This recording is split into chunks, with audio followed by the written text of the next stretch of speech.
di UNO kalau gitu. Nah, kalau Anda lihat nih bagaimana kira-kira perkembangan dari industri kreatif ya, memang mungkin jauh lah tidak sebesar industri umum tentunya ya. Nah, namun memang sangat dekat dengan masyarakat.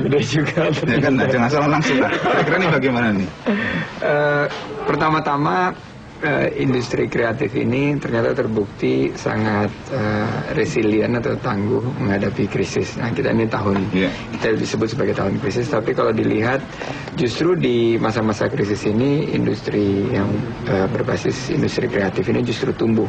Kita lihat di Bandung waktu tahun 97-98 bagaimana industri kreatif itu bisa tumbuh dari belasan, ada belasan distro bisa tumbuh jadi 400 lebih dari distro. Dari belasan menjadi 400. Jadi 400, dan ini tumbuh pada waktu krisis. Dan ini kita lihat sendiri penyerapan daripada tenaga kerja, pemberdayaan daripada UMKM, usaha mikro, kecil dan menengah ini justru adanya di industri kreatif ini. Kita lihat hampir semua industri kreatif ini mulainya adalah UKM gitu. Mereka mulai dengan modal sendiri, struggling, mencari pasar, bagaimana pinjaman orang tua paling sering, bagaimana menyikapi kreativitas sumber daya manusianya dia, inovasinya dia juga melihat bagaimana pasarnya dia coba dialokasikan. Nah, ini adalah contoh-contoh nyata template daripada bagaimana pemberdayaan dari menengah kecil jadi menengah menjadi besar. Dan ini memang selalu ada potensinya ya kalau ini potensinya besar sekali. Dan jangan lupa market daripada industri kreatif ini kan kita lihat yang 15-29 tahun itu ada 40 juta manusia. Ini pasar yang sangat-sangat gemuk gitu.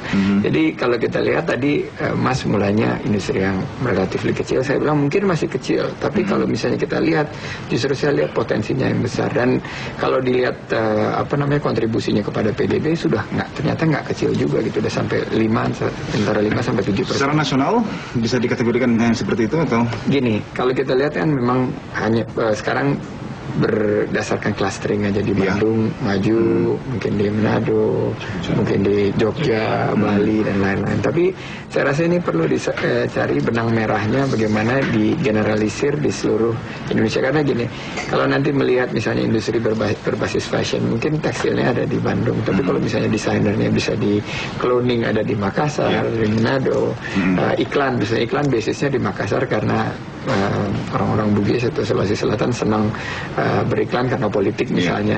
Nah, ini bagaimana desainnya itu bukan hanya ada di Bandung tapi juga ada di Indonesia bagian timur misalnya. Jadi saya rasa ini kita melihat justru masih berpusat di Jawa tapi potensinya besar untuk ke bagian Indonesia lainnya. Dan tiap wilayah juga memiliki potensi masing-masing tentunya ya. Kalau kita melihat karakter dari wilayah itu sendiri ya.